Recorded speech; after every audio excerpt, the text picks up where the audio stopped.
2020년 9월 28일 월요일 아침이 되었습니다.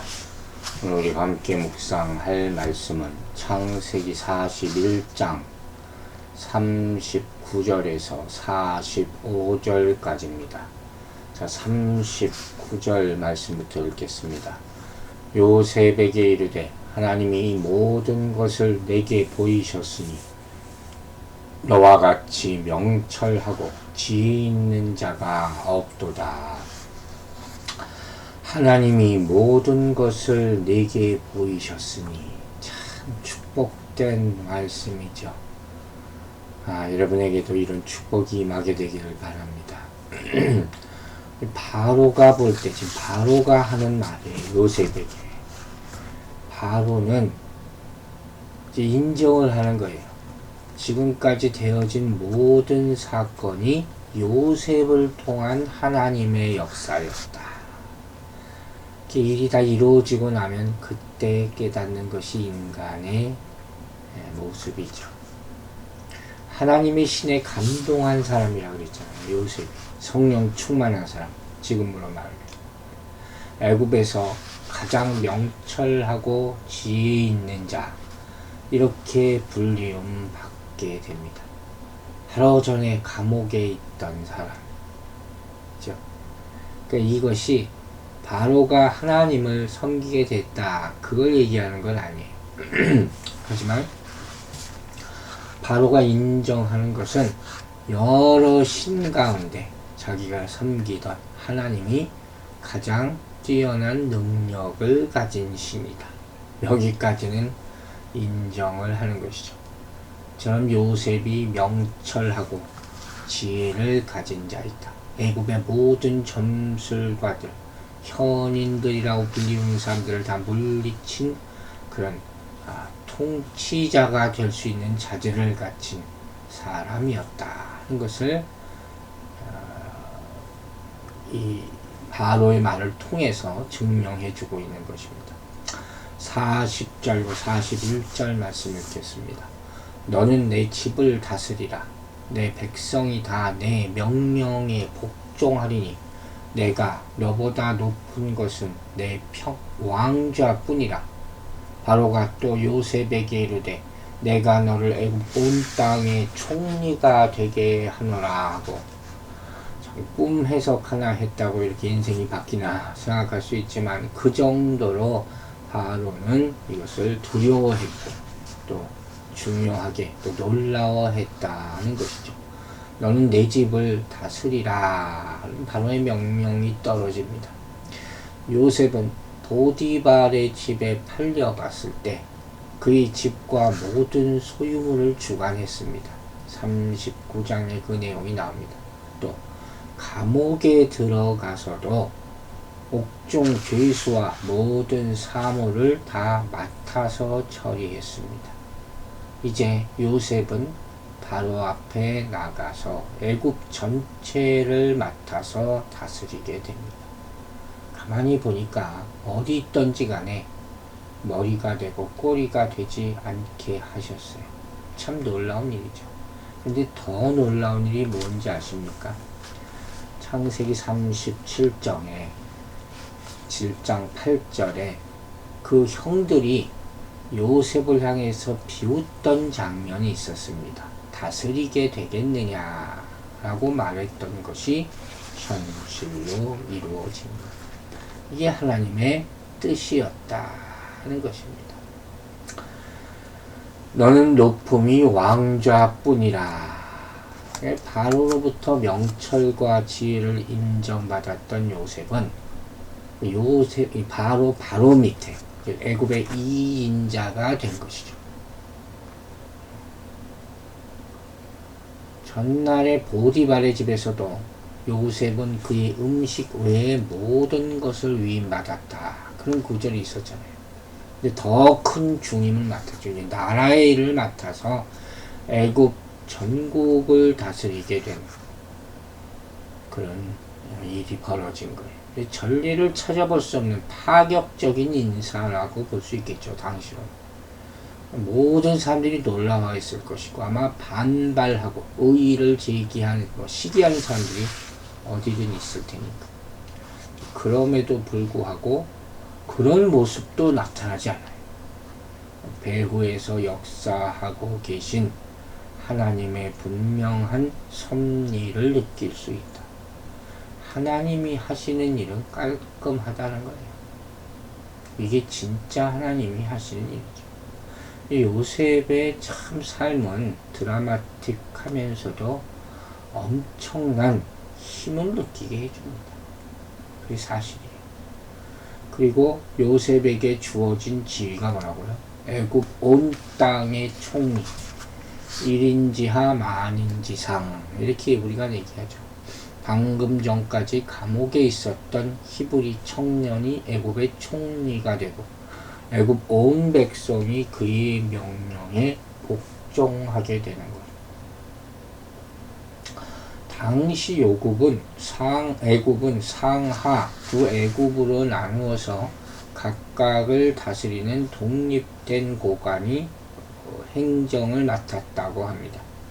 그리고 전국이 12주로 나뉘어 있어서 각 주마다 어느 정도 독립된 지위가 보장되어 있었다는 설명들이 있습니다. 그만큼 아주 도시 전체가, 나라 전체가 아주 잘 올가나이즈 됐다는 거죠. 그 당시에. 그런데 애굽 전역을 통틀어서 최고의 통치권을 행할 수 있는 왕은 단 한 사람. 그 사람 바로 밑에. 그게 요셉이 되었다는 거죠. 총직에 임명됐다는 의미인 것입니다. 말이지. 이게 자꾸 반복하는 이유는 그만큼 대단한 일을 하게 되는 거예요. 42절, 43절, 44절. 자기의 인장 반지를 빼어 요셉의 손에 끼우고 그에게 세마포 옷을 입히고 금사슬을 목에 걸고, 이거 보세요. 더 놀라운 일이 지금 보여집니다. 자기에게 있는 버금수레에 그를 태우매 무리가 그의 앞에서 소리를 지르기를 엎드리라 하더라. 바로가 그에게 애굽 전국을 총리로 다스리게 하였더라. 바로가 요셉에게 이르되 나는 바로라. 애굽 온 땅에서 내 허락 없이는 수족을 놀릴 자가 없으리라 하고, 그냥 요셉이 총리가 되었습니다.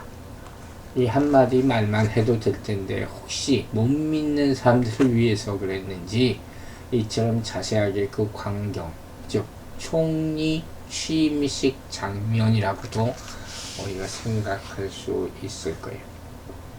아주 상세하게 묘사하고 있어요. 인장 반지를 요셉의 손에 끼웠다. 여러분 당시 알죠? 반지는 알죠? 신분이에요. 신분을 나타내는 인을 새긴 것이죠. 그러니까 어떠한 일을 제가 할 때 도장처럼 찍어서 이렇게 쿡 찍을 수 있게 사용할 수 있게 만든 것이 바로 인장 반지입니다. 근데 바로가 자신의 인장 반지를 요셉에게 줬다 하는 것은 애굽의 총리로서 요셉이 내리는 명령에 자신의 권위를 부여했다는 그런 의미죠. 또 세마포 옷을 입혔다. 세마포 옷은 당시 애굽의 고관들, 제사장들이 입는 옷이 세마포 옷이죠. 이런 옷을 입음으로써 그의 권위를 외부적으로 드러내는 그런 장면. 금사슬은 공직에 있는 사람들에게 주어지는 거예요. 왕의 호의를 받았다는 명예의 상징. 목에 걸었다. 꿈 이렇게 해석을 한 데 대해서 바로가 보상을 했다는 것이죠. 그 모습을 상상만 해도 어마어마합니다. 게다가 버금수레를 하사받았다. 버금이라는 말은 뭐예요? 옛날 말이죠. 두 번째, 그 다음가는, 버금가는 할 때도 버금이에요. 그러니까 오늘날로 따지면 차가 제공되는 거예요. 무슨 총리가 되면 좋은 차가 나오겠죠. 애굽의 2인자가 됐으니까 운전사가 딸린 차가 나오겠죠. 그런 의미죠. 요셉이 수레를 타고 나갈 때 사람들이 어떻게 엎드려라 소리쳤다. 다 무릎 꿇었다 하는 거예요. 그렇게 왕의 행차할 때 엎드리듯이 실질적인 애굽의 2인자가 되었다는 것을 다시 한번 강조하는 것이죠. 애굽의 땅에서 내 허락 없이는 수족을 늘릴 자가 없으리라. 권한을 그만큼 위임하는 것을 직접 얘기하는 것이죠. 마지막에 나는 바로라 이렇게 표현했어요. 자신이 애굽의 왕이라는 사실을 확인시키면서 요셉이 갖게 될 권한도 절대적인 것, 즉 전국에 미치게 될 것임을 상기시켜 주는 것이죠. 고대 바로는 입법, 사법, 행정, 전권을 가진 왕이지 않습니까? 근데 요셉도 그러한 전권을 받을 수 있다는 것이죠. 하나님은 신자에게 성령을 주시고 여러분 또한 자녀를 삼아 주심을 우리는 이 장면을 통해서 알아야 합니다. 여러분 성령은 바로가 요셉의 권위를 높여주기 위해서 준 반지, 옷, 사슬, 수레 이것과 비교할 수 없는 것이에요. 우리는 이 장면을 보면서 와 요셉이 대단한 지위와 옷 받고 보석 받고 차 받고 이걸 생각해서는 안 된다는 것이죠. 우리에게는 성령이라는 더 큰 선물이 있어요. 왜? 우리는 하나님의 영을 받았기 때문에 하나님의 자녀가 되는 권세를 받았다. 이것이 무엇과도 비교할 수 있는 큰 선물이에요. 잊지 마시기 바랍니다. 45절 보겠습니다. 그가 요셉의 이름을 사브낫바네아라 하고 또 온의 제사장 보디베라의 딸 아스나를 그에게 주어 아내로 삼게 하니라. 요셉이 나가 애굽 온 땅을 순찰하니라. 자, 바로가 요셉에게 사브낫바네아라는 새로운 이름을 줍니다. 어려운 이름이네요. 읽기도. 의미도 각각이에요. 일반적으로 해석한 걸 보면 하나님이 살아계시고 말씀하신다. 살았다. 생명. 이런 의미의 이름이라고들 해석을 합니다. 바로는 또한 요셉에게 온의 제사장 보디베라의 딸 아스랏을 아내로 줍니다. 제사장의 딸을 아내로 줘요. 옷이라는 것은 이집트 카이로, 지금으로 따라 카이로 북서쪽 약 16km 지점에 있는 태양 숭배의 중심지예요. 태양신 섬기는 제단이라는 거죠. 그곳에 있는 제사장 집단은 당시에 막강한 부와 권력을 가진 그런 집단이에요. 이런 제사장의 딸을 아내로 맞은 것 또한 요셉의 지위가 어느 정도였는가를 증명해 주는 거죠. 인생이 하루아침에 완전히 바뀌게 되는 거예요.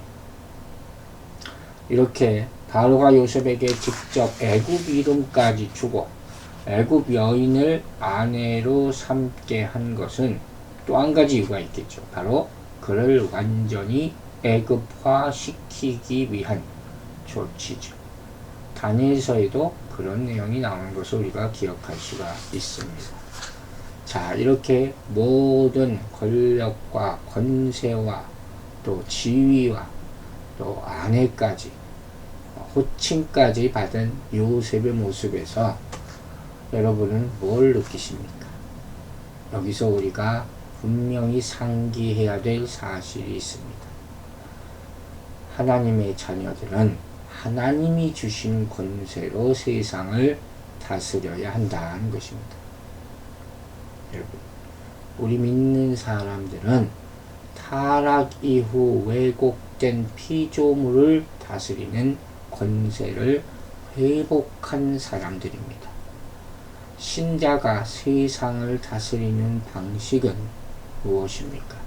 바로 사랑하며 봉사하는 것입니다. 우리는 자신을 위해서 죽으신 주님을 따라 섬기고 희생함으로써 세상을 다스려야 합니다. 이렇게 우리는 우리의 권세와 세상의 권세가 각각 다르다. 그 뿌리부터 다르다는 것을 알아야 할 것입니다.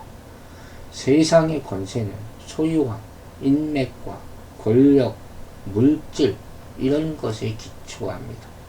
하지만 신자의 권세는 아버지 되신 하나님과의 관계로부터 나오는 것입니다. 온 세상을 다스리라고 하신 하나님의 명령으로부터 오는 것입니다. 출처, 방식 다 다르다는 것을 알아야 할 것입니다. 세상이 다스리는 방식은 약자를 억압하는 것입니다. 그러나 믿는 사람들이 다스리는 방식은 하나님께서 하신 것과 같이 사랑하고 섬기며 희생하는 것입니다. 오늘 우리에게 맡겨진 일이 있을 것입니다. 우리의 섬김과 희생의 다스림으로 변화를 나타내게 되기를 주의 이름으로 축원합니다. 기도하겠습니다. 아버지 하나님, 우리를 축복하여 주시고 우리에게도 하나님의 자녀의 권세가 임하게 도와 주시옵소서. 그 받은 모든 것을 세상과 구별되게 섬김으로, 봉사로, 희생으로 나타내어 이 땅을 변화시키는 진정한 하나님의 자녀로 살아가게 하여 주시옵소서. 감사드리며 예수 그리스도의 이름으로 기도했습니다. 아멘.